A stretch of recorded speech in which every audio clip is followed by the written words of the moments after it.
Could genetic disease be a thing of the past? Scientists have successfully edited genes in human embryos to repair a disease-causing mutation. Dina Maron is the medicine and health editor for Scientific American. In your article, you say that this discovery pushes the field far past previous research. Can you tell us more about its significance? And also, how did scientists get to this point? Thanks, Elaine. Great to be here.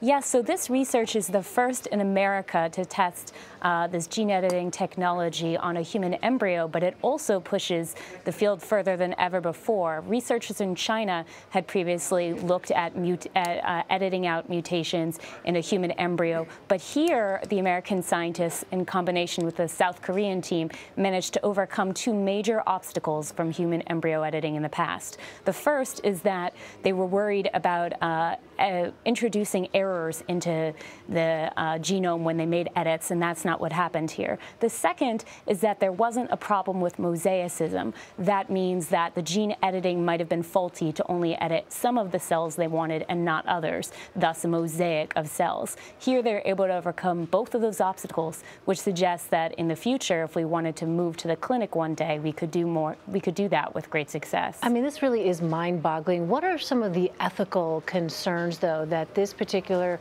advancement raises? Some people might say, could this lead to unregulated engineering, essentially, of human beings? Right. So the question here is about editing the germline specifically, meaning eggs or sperm or an embryo, because if you make a change there, that will be passed down through the generations.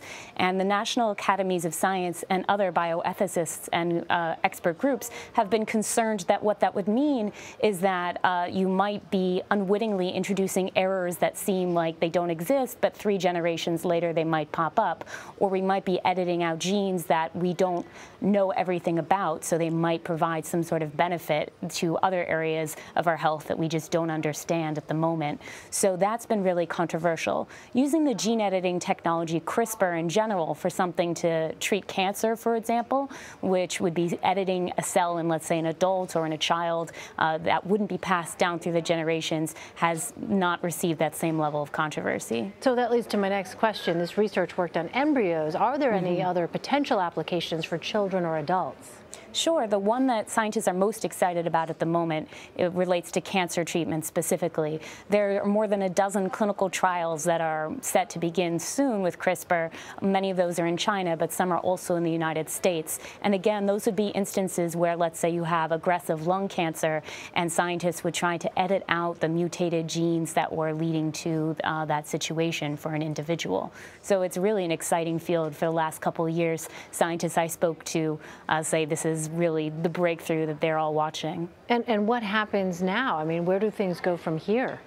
Good question. So all the scientists I spoke to from my article say we're still a bit away from clinical trials, not least of which because right now the U.S. Food and Drug Administration that has to greenlight clinical trials is barred from granting that kind of approval for clinical trials in humans as it relates to editing human embryos that would then lead to pregnancy and eventually a fetus or child.